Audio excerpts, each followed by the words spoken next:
Hey everyone, it's me, the Otaku Fangirl, here to review episode 5 of RWBY, volume 5. Blake's parents have a death sentence hanging over their heads. That's not good at all. Ooh. So with this episode, it was very interesting to hear Blake voice her opinions about people. For instance, she called Yang strength, Weiss defiance, RWBY purity, and Sun, what'd she call him? Ernest, I think she said she was getting there. And for Adam, she called him Spite. And I'm like, that's interesting. That whole conversation was a really interesting conversation between her and Sun. I'm like, huh.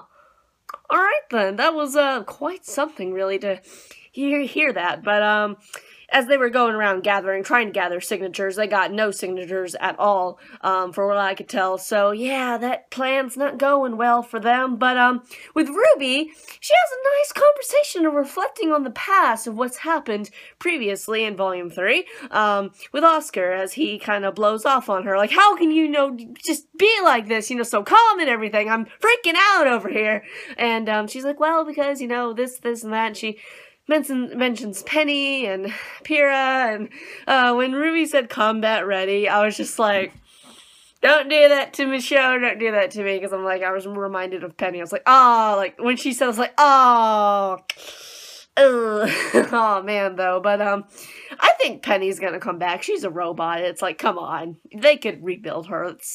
But as for Pyrrha's never coming back. But anyway, after she explained to Oscar, how they died and how Penny was killed and everything. Ah, man, though, that scene was quite something, though. It's a good scene. It's a really good scene. But, where this episode really gets you is those two faunists that we saw in Volume 4, they have plans. They have connections with Adam, of course, and so does Ilya, and they have Ilya there, and they tell her basically, hey, Adam has ordered us to kill the Belladonna family, except for Blake. So, Blake's parents have a problem that they don't know about yet, and that's that some people are coming to kill them, and I think their plan is to have Ilya distract Blake, get Blake away from her parents, while people go in and try to kill them, which is bad. And also Adam wants Blake. He wants her for whatever we don't know reason. Probably to who knows, but yeah, Blake's parents, I hope they make this out of this alive, because look, if Blake lost her parents, that would be so bad for Blake. Like, that would be awful.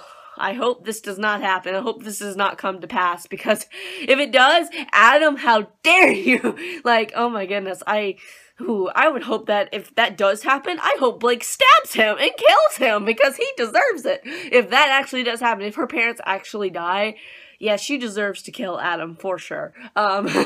Yeah, so we'll have to see where that goes, and if that actually comes to pass, and I really hope it doesn't, but overall, this episode has been quite something. It had the reflections of the past, with really Blake and RWBY kind of reflecting on the past, really, in both this episode. They both did, and also, I'm just starting a little bit more to see why people probably really want to ship RWBY and Oscar now, because that scene was just so shippable, you know what I mean? It's like, if only Ozpin wasn't there, then it would be really fine, but he's there, and it's creepy if they start shipping RWBY and Oscar, because Ozpin, he's pretty much present, so that would be awkward. So yeah, but, I hope Blake's parents don't die. That would be very, very bad. So, what'd you guys think of this episode? What do you think's gonna happen next? And I'll see you guys in whatever I review next. Bye!